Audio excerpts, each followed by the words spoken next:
First time nga gumawa ng halo-halo ng Indianong asawa ko at ganito nga yung mga kaganapan sa araw na ito.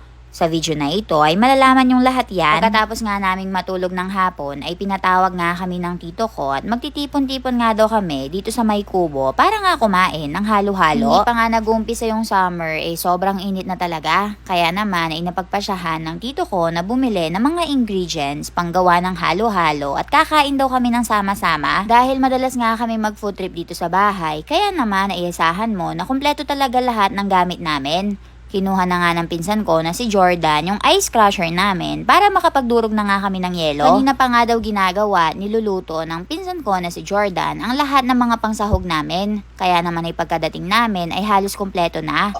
This is sago. What is this? Look tasty. What is it? Sago. Color red, sago. So ayan, nandito kami sa kubo ni Lola Pureng. Ayan, ito yung kubo ni Lola Pureng. And dito, darating na yung mga tita namin. Tapos magluluto na sila and ay gagawa na sila ng halo-halo. So, ayan. Mastermind is Tito Dikong and Jordan. O, ayan. No, it's only Tito. Tito Dikong is the mastermind. Sobrang natutuwa nga din ako sa asawa ko dahil tumutulong talaga siya sa lahat kahit na malilit na bagay lang. Mula nga sa pagsiset up nitong electric fan hanggang sa pagkukuyod o pagka-crush nitong mga yelo. Dahil nga maya-maya ay magpupunta na rin dito yung mga tita ko, kaya naman ay dinamihan na rin nila yung mga binili na ng yelo. Clean first, clean. We will clean first. And then you put that. You just have to push, no? You put yellow inside and then push it. The Philippines, whenever it's summer, we cook, we make halo-halo. We like eating That's it. Now halo-halo. press only. Open the ano muna. Open already. Open. Ayan, ganun pala. Masyado palang marami yung nilagay nyo. Dapat konti-konti lang pala. Ayan o, ubusin mo yan. Sige.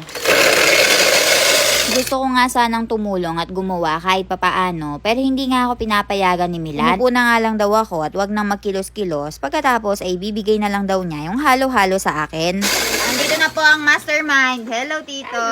Magpusana yun ang mga... Ayun ang mastermind, guys, kapag merong kainan dito sa lugar namin, o, dito sa compound. Ayan, ngayon napagdiskitahan nilang kumain ng halo-halo. How was it? Very cold. Very cold, very cold. I will teach you how to make halo-halo. Tara, gawa tayo halo-halo. Halo, John. Ma, teach me. Baka naning gawan na. One by one, no? Oo, One you have spoon to of put one by one. Ayan. Tinuturuan nga siya ng mother ko kung paano nga ba gumawa ng halo-halo. Usually kasi guys ay kumakain si Mila ng halo-halo kapag pumupunta nga kami sa Chowking o kaya naman ni Inasal. Ito nga yung first time niya na maka-experience na siya nga mismo yung gagawa at maglalagay ng lahat ng mga ingredients. Sobrang dami nga daw ng mga pinaglalagay, pero ang sabi ko nga sa kanya ay kakaunti pa yan kumpara sa normal na nilalagay talaga sa halo-halo. Hindi na kasi kami nakapagluto pa ng saging at saka kamote, kaya naman ay yan na lang yung mga hinihanda namin. That ube. Ube. That is ube. How? Get get a spoon. Ube. Ayan. Ay, manggigil pa mo. Hindi pa mga halong gigil. Okay, ube. And then, next, What does it jelly. consist? How much? Little only, if you want to put. Two cubes na lang. 2 cubes na lang. Okay. Now sugar. Sugar. Two. If you want, I like sweet. sweet. 3. Two. You Now put ice. Ice na ice. Aliw na aliw nga si Milan sa pag-e-experiment nitong halo-halo niya. Ayaw pa nga niyang dagdagan ng napakaraming yelo, pero sabi namin sa kanya ay kailangan puno yan para hindi siya masyadong masuya dito sa mga sahog. Pagkatapos niya nga madagdagan ng yelo ay tsaka na nga niya nilagay yung gatas. And then you halo-halo, and that's how it's made. Halo-halo. With spoon? You halo-halo, mix-mix, mekos-mekos mo na yan.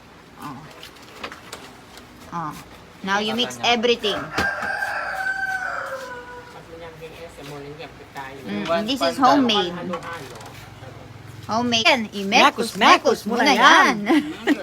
Sarap na lang, halo-halo. Oh, taste it na. Ay, it's not, it's not hot. Oh. Yung ano, How was it? sabihan mo It's lang, up to you, you kontor, can put- lalalam, nyanyaman. Masarap. The more it gets deeper, it gets yummier. But I think I will put more sugar. More sugar. More, Paano ka papaano sa Belay? kontoro, kontoro, lalalam, nyanyaman. At dahil ilang linggo na nga lang ay uuwi na ako ng India, ay todo serve talaga sa akin ang mother ko dito sa Pilipinas. Dahil ilang buwan na naman o taon bago niya ako masaserve ng ganito at makikita ulit. Harap. Nakakamiss. How was it, Milan?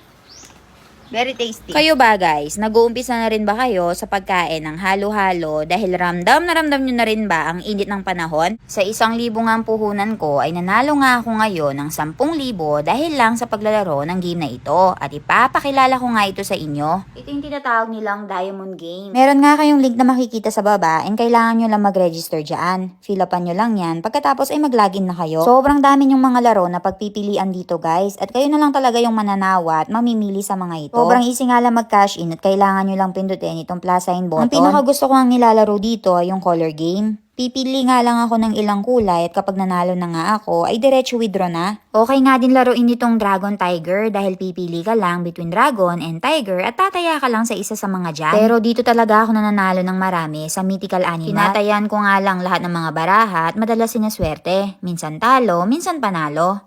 I-click mo nga lang itong withdraw button at i-withdraw yung mga napanalunan mo. Pero tandaan nyo, ang larong ito ay para lamang po sa mga matatanda at bawal na bawal sa mga bata.